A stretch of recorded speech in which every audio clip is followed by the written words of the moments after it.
Assalamualaikum warahmatullahi wabarakatuh. Perkenalkan, nama saya Waudi Fitra Hanandana Ahmudin dengan NIM 2108065020209 dari kelas DKVB.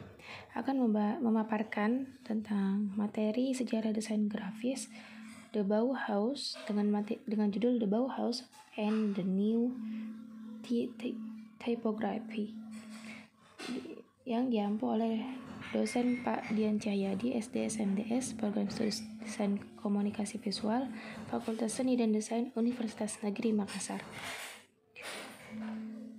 Ide dari semua gerakan seni dan desain tingkat lanjut telah dieksplorasi, digabungkan, dan diterapkan pada masa fungsionalitas dan produksi mesin di sekolah desain Jerman yang disebut Bauhaus.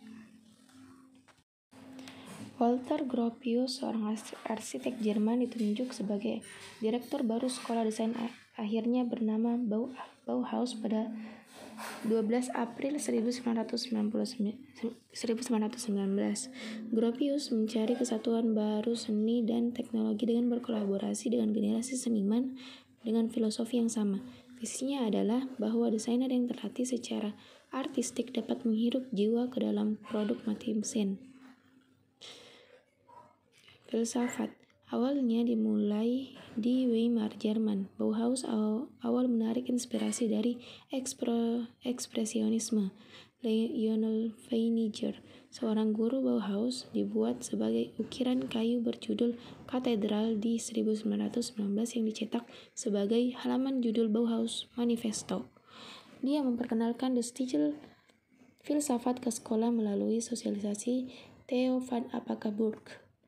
Poster pameran Bauhaus ini dibuat oleh Jost Schmidt pada tahun 1923, menunjukkan pengaruh dari konstruktivisme, kubisme, dan The Stichel, yang betapa beragamnya gerakan bisa dibentuk menjadi pendekatan desain baru.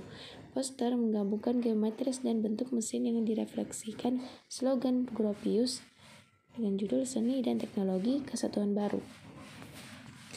Desain buku Laszlo Moholy-Nagy, The Constructivist Hongaria, bergabung dengan sekolah Bauhaus dan berkolaborasi dengan Gropius sebagai editor katalog untuk tahun 1923 pameran.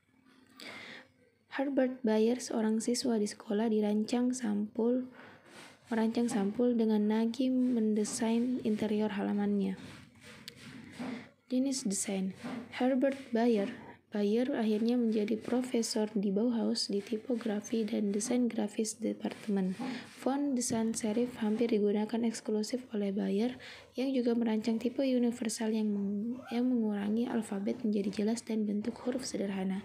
Bayer juga mendesain font bernama sepulang sekolah Bauhaus. Desain poster Laszlo Moholy-Nagy menggambar tipografi sebagai alat komunikasi. Dia harus komunikasi dalam bentuknya yang paling intens. Itu penekanan harus pada kejelasan yang mutlak. Dalam desain grafis, dia menganjurkan penggunaan semua arah linear, bukan hanya horizontal. Nagy mendesain sampul ini ilustrasi untuk sapu dan publikasi avant-garde. Laszlo Moholy-Nagy fotogram pada tahun 1922. Nagy membuat interaksi berpola terang dan gelap pada lembar pekat cahaya kertas tanpa kamera.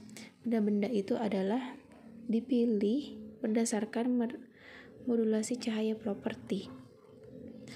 Times New Roman. The Times of London ditugaskan Stanley Morrison untuk mendesain font di surat kabar pada tahun 1932.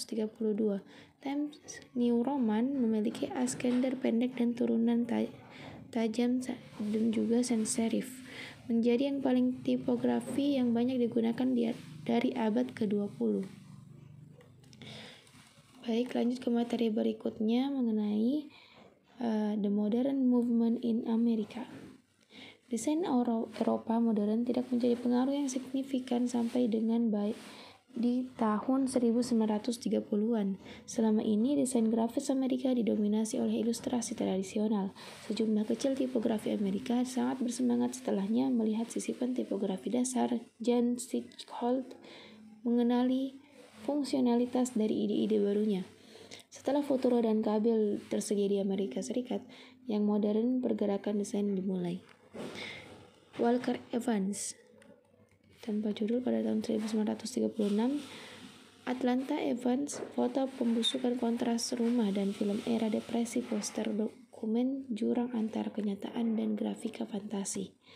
Lalu ada E. McKnight Cover, karyanya berupa promosi poster Kesatuan Sekutu pada tahun 1940, dimaksudkan untuk meningkatkan moral sekutu bangsa. Judul Portugis diterjemahkan menjadi Kami Berjuang untuk Kebebasan Semua.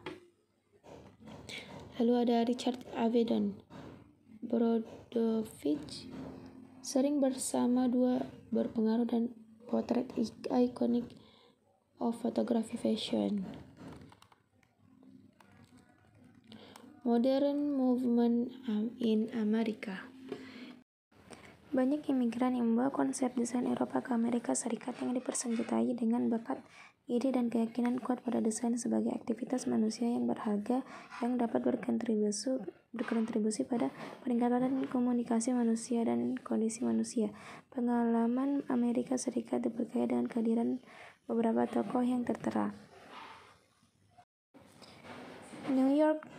The New York School, desain Eropa yang melarikan diri dari iklim politik bermigrasi ke Amerika Serikat dan menjadi pengaruh besar dalam desain Amerika desain pergerakan Amerika. New York adalah pusat pergerakan pada tahun 1940-an. Lalu ada logo desain. Paul Rank memulai karirnya sebagai promosi dan desainer editorial untuk seni pakaian, Esquire, Ken, Coronet, dan pengemas kaca. Berkolaborasi dengan RUU Copywriter Bamberg menjadi prototipe untuk tim seni atau salinan bekerja bersama. Ivan Chermayev,